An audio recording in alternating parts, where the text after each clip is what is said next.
My mom kicked me out with my 2-year-old kid until I said sorry to her precious favorites, my sister and her daughter. I didn't cry.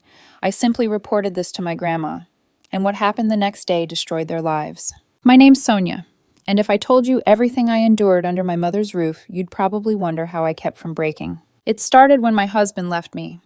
Just vanished one afternoon and left a note folded beside the sink like it was some kind of casual memo.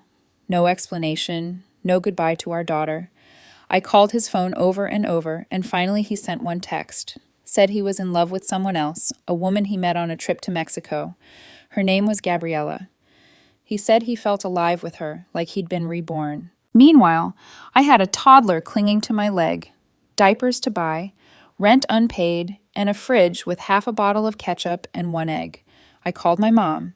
She told me I could come home until I figured things out. She sounded sympathetic, but I should have known better. I should have remembered how things had always been. My sister Amanda was her pride and joy, and Amanda's daughter Lucy was treated like some golden child sent down from heaven. It didn't matter what they did. My mom treated them like they walked on water. So I moved back in. I didn't have another choice. The first few weeks were okay, mostly because I kept quiet and took care of everything. Dishes, laundry, meals, groceries. My mom made comments, always framed like jokes, that I was freeloading, that she hoped I wasn't planning to nest there permanently.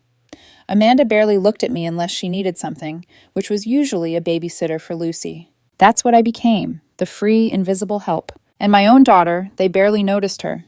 One time, Amanda told Lucy not to play with her because she didn't want her picking up bad habits. I don't even know what that was supposed to mean. It got uglier with time. If I ever left a dish in the sink, I'd come home to it, sitting on my bed. My daughter once spilled juice on the carpet, and my mom snapped so loudly she scared her. She didn't talk for 2 hours after that, started waking up crying in the middle of the night. I tried to talk to my mom about it. She said I was too sensitive. Then came the yogurt incident. Amanda had bought a pack of Lucy's favorite strawberry yogurts and left them in the fridge. Lucy asked me for one, and I gave it to her. Big mistake. Amanda came home screaming, saying I was feeding her daughter without permission and stealing her groceries. I said it was just a yogurt and that Lucy had asked for it, and my mom exploded. Said I was ungrateful. Said I was starting to act like I thought the house was mine. Then she said the one thing that snapped everything inside me. You apologize to Amanda and Lucy tonight or you're out. I didn't. I couldn't. Not when I'd been made to feel like a stranger in my own family. So she grabbed trash bags, stuffed my clothes in them, woke up my sleeping daughter, and shoved us both outside. It was 11:40 p.m. My daughter didn't even have shoes on. I wrapped her in a blanket and stood on the front steps as the door shut behind us. No goodbye, no remorse. I didn't cry. I called my grandma. And the next day, everything changed. Not just for me, but for all of them. I didn't expect my grandma to answer. It was almost midnight, and she goes to bed early. I was already rehearsing a voicemail in my head, trying to figure out how to explain why I was standing outside with a barefoot toddler when I heard her voice. She didn't interrupt me once. I told her everything in the order it spilled out. The yelling, the threats, the way my daughter had been shaking in my arms while my mom locked the door.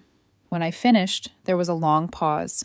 Then she asked where I was. I told her I was in the parking lot of a grocery store a few blocks away, sitting in my car with the heater on. She told me to stay there and keep the engine running. Then she hung up. I spent the night in that car. My daughter finally fell asleep around 2 a.m., curled up against me in the back seat. I didn't sleep at all. Every time I closed my eyes, I kept seeing my mom's face as she shoved those trash bags into my arms, like she was throwing out garbage.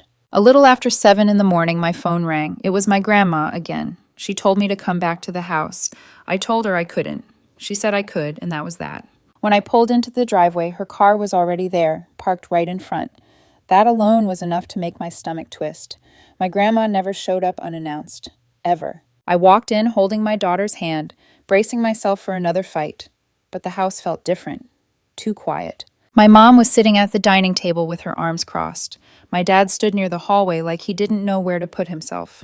Amanda was on the couch, scrolling on her phone like nothing was happening. My grandma stood in the center of the living room. She didn't yell. That was the scariest part. She asked my mom one simple question. Why did you put my granddaughter and her child out on the street last night? My mom started explaining, talking about disrespect, about boundaries, about how I was trying to claim the house.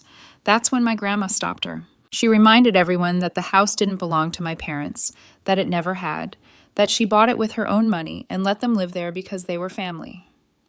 Then she looked at me and told me to sit down. She said things were going to change immediately, that no one who threw a mother and child out at night deserved the comfort they'd been enjoying. She asked my parents to hand over their bank cards. Right there. Said she was done funding people who abused her generosity. Amanda started crying, said I was manipulating her. My mom said I was tearing the family apart. My grandma didn't react. She told them they had 30 days to leave. The room erupted. My mom begged. My dad tried to reason. Amanda accused me of planning this all along. I didn't say a word. I just held my daughter and watched the people who had made my life miserable realize all at once that they had no power anymore. And that was just the beginning. By the next morning, the whole neighborhood knew. I don't know if it was Amanda or my mom who started calling people first, but someone definitely did. By 9 in the morning, I was getting texts from cousins I hadn't heard from in years, asking if it was true that my grandma had kicked everyone out and taken my side. They didn't say it kindly. They made it sound like I'd stirred up chaos for fun. But I wasn't focused on that. I had just moved into the upstairs bedroom with my daughter, the one Amanda had claimed for herself since college. Grandma told me to take it. Said I needed space, privacy, and a door that locked. Amanda had to move into the tiny guest room. That's when things started spiraling fast. My mom tried to act like nothing had changed. She kept baking muffins and leaving them on the counter like that would undo what happened. My dad stayed quiet, mostly hiding in the garage. But Amanda was furious. She stomped around like a tenant who'd just gotten notice to vacate, which, to be fair, she kind of had. Then the surprise came. 2 days later, my grandma made an announcement. She had decided to transfer partial ownership of the house to me. It was like dropping a bomb. She said she was putting my name on the deed, not because I asked, but because she wanted to make it clear who was welcome there and who wasn't. She said she'd spent years watching my mom and Amanda walk all over people and pretend it was just family dynamics. She was tired of it. My mom's face went pale. Amanda swore she was going to contest it. She stormed upstairs and slammed the door like she was 13 again. My dad didn't even blink, just walked outside and mowed the lawn for the 3rd time that week. But that wasn't even the craziest part. That night, Amanda's ex showed up at the door. She wasn't expecting him. No one was. He had Lucy with him. Backpack, blanket, everything. Said Amanda had dumped the kid on him last month and barely called. Said he didn't want full custody, but he wasn't going to let his daughter be dragged around in the middle of family drama anymore. Amanda refused to take Lucy back, said she wasn't in the right headspace. So there I was, with 2 little girls asleep in the same room, and my sister crying in the bathroom because everything she'd built her life around was slipping away and no one was rushing to rescue her. And my mom, she still thought this was temporary. She still thought Grandma would change her mind. She had no idea what was coming next. By the end of that week, they were gone. It didn't play out like I imagined. No shouting match, no suitcases thrown out onto the lawn, just a gray U-Haul in the driveway on a quiet Sunday morning. The front door opening and closing as boxes were carried out one by one. Amanda wore sunglasses even though it was overcast. My mom avoided looking up at the windows. My dad kept his head down the whole time, like he was just following instructions. Grandma stood next to me on the porch, arms crossed, not saying a word, just sipping her coffee like it was any other Sunday. She didn't need to say anything. We both knew this wasn't just about the house anymore. This was years of built-up damage finally catching up. Amanda stuffed one last tote bag into the front seat and slammed the door. Lucy's car seat was still in the back of my car. Not a word from her about it. No knock on the door to say goodbye. Nothing. They drove off without a single glance back. Later that day, I found out where they went. A 2-bedroom rental on the edge of town, sandwiched between a check-cashing place and a boarded-up dry cleaner. Amanda's name wasn't even on the lease. My dad had signed it. Her credit had taken too many hits, mostly from her buying things she couldn't afford and blaming others when the bills came around. But the part that really hit me, Lucy didn't go with them. She stayed with me, and they didn't argue. At first, they made excuses. Said it was better for her to stay somewhere stable. Said Amanda needed time to figure things out. Said they didn't want to confuse her during the transition. But weeks passed. No sign of them coming back for her. Amanda would send the occasional text. Can you make sure she's eating gluten-free snacks? Don't let her sleep past 9. Do you mind trimming her nails? That was it. Nothing about how she was doing. Nothing about missing her. And Lucy, she never asked for them. Not once. The house felt calm for the first time in years. I'd put music on in the mornings while I made breakfast, and my daughter would dance around the kitchen. Lucy started copying her, spinning around in her socks. I'd hear them giggling upstairs while they played with blocks or tried to build a fort out of pillows. I should have felt like I won, like I'd reclaimed my life. But I didn't, not completely. Because even if they deserved what happened, and deep down I still believe they did, I couldn't shake the guilt. I started thinking about the look on my mom's face the day Grandma handed her the eviction notice. She didn't look angry. She looked like a person who'd just realized they'd burned their last bridge and didn't understand how it happened. Then, almost as if the universe wanted to test me, Lucy got sick. A low fever that turned into a cough, then chills. It hit fast and hard. I took her to urgent care, stayed up all night, holding her upright so she could breathe better. I sat beside her bed with a damp washcloth and checked her temperature every hour. I texted Amanda. Nothing. The next day I texted again. She answered 6 hours later. Try a humidifier. That's what I do. That was it. I called Grandma the next morning and asked if she could meet me at the bank. I told her I wanted to help them. Not because they'd earned it, not because I thought they would change, but because I didn't want to carry the weight of this anymore.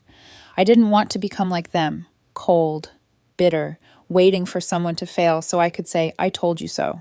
Grandma looked at me quietly for a second, then nodded. We met that afternoon, and I withdrew $10,000, everything I had been saving. Grandma matched it with another $10,000 and handed it to me in a plain envelope. Give it to them, she said. No lectures, no conditions. But don't expect gratitude either. She was right. I dropped the envelope off myself. My dad opened the door. Amanda was in the background, arms crossed, avoiding eye contact. My mom took the envelope without asking what it was. She opened it right there. Her eyes flicked across the bills, and all she said was, "This should help." Then she closed the door. No thank you, no apology, just silence. As I walked back to my car, I felt strange. Not angry, not relieved, just done. After that day, the silence from them was absolute. No texts, no awkward thank you, no photos of Lucy, or check-ins to see how she was doing. It was like they took the envelope, took the money, and wiped their hands clean. Like they didn't owe me anything anymore. Not a word from Amanda, not a peep from my mom. And honestly, it was peaceful. But peace has a strange way of making space for things you don't expect. Once the tension disappeared, I started hearing my own thoughts more clearly. And somewhere in that quiet, I realized something that made my chest tighten. I didn't want to live in that house forever either. Even with them gone, even with Grandma's protection, it was still their house in my head, still full of ghosts. Every hallway held a memory I'd rather forget.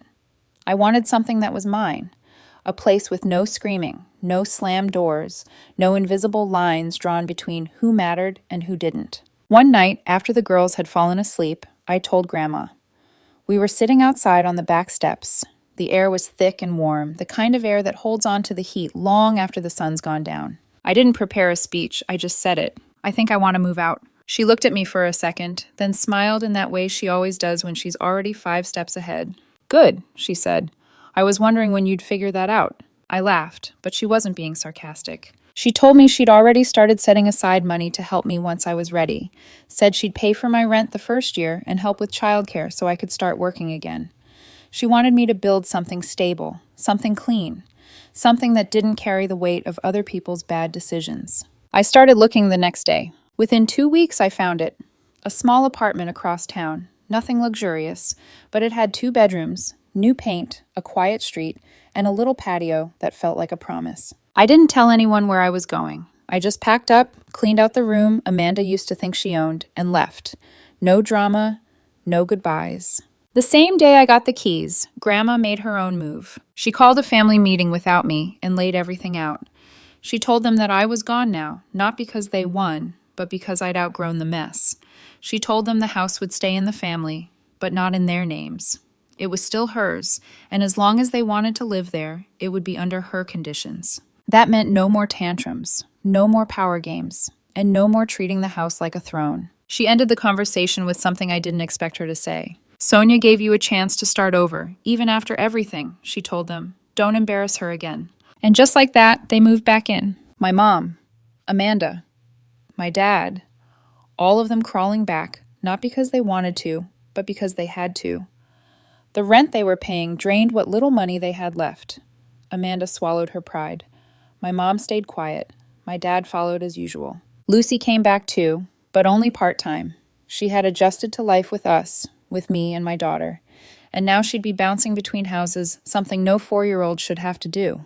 But at least this time, she wouldn't be ignored. The day I dropped her off, she hugged me tight, then ran inside like nothing had changed, like it was still her home. And maybe, in some strange way, it still was. But for me, I locked the door to my new place that night, alone, with my daughter asleep down the hall. And it finally felt like my life had started. Life didn't magically fix itself the moment I moved out. There were still nights when I lay awake staring at the ceiling, listening to the hum of the fridge, wondering if I was really ready to do this on my own. There were mornings when my daughter spilled cereal everywhere, and I felt the familiar wave of panic rise in my chest. But the difference was this: no one yelled, no one slammed doors, no one made me feel like I was one mistake away from being thrown out again. The quiet wasn't threatening anymore, it was gentle. I picked up a part-time job at a small clinic, working the front desk. It wasn't impressive, but it was mine. Grandma helped with childcare, no questions asked. She never acted like she was saving me. She just showed up when she said she would and treated me like an adult who deserved help, not someone who owed her for it. Slowly, my daughter changed. She stopped crying when the lights went off at night. She started sleeping through the dark again. One evening, she ran down the hallway laughing and announced, "This is our home, Mommy. Not Grandma's, not anyone else's, ours." That nearly broke me. As for my parents and Amanda, they stayed exactly the same, just louder online and quieter in real life. Amanda posted vague quotes about betrayal and loyalty. My mom told relatives her version of events, leaving out the part where she locked her grandchild outside at night. They lived back in the house, but it wasn't the same. Grandma's rules were strict now. No control, no drama, no pretending they owned something they didn't. They were bitter. And for once, that bitterness didn't reach me. Months passed. I stopped waiting for apologies. I stopped replaying old arguments in my head. I stopped imagining what I should have said. The weight I'd been carrying for years slowly loosened its grip. One afternoon, Grandma came over with groceries like she always did. Before she left, she handed me a folded stack of papers. She didn't explain much, just said I should read them when I had time. It was her updated will. The house was listed under my name, not shared, not conditional. But what made my hand shake wasn't that. It was the next page, a savings account in my daughter's name. Grandma had been putting money into it quietly, month after month. She wrote a short note at the bottom, said she wanted at least one child in this family to grow up with choices instead of fear. I didn't cry. I just sat there for a long time holding those papers, feeling something settle deep in my chest. I still visit the old house sometimes. Lucy runs to me with drawings and stories, always ready to leave when it's time. My parents are polite now. Amanda barely looks at me. That's fine. When I drive away, I don't feel anger anymore. I don't feel guilt either, because I understand this now. I didn't destroy anyone's life. They did that themselves long before I ever made that phone call. All I did was survive long enough to choose something better. And the small apartment, with its mismatched furniture, toy-strewn floors, and quiet nights,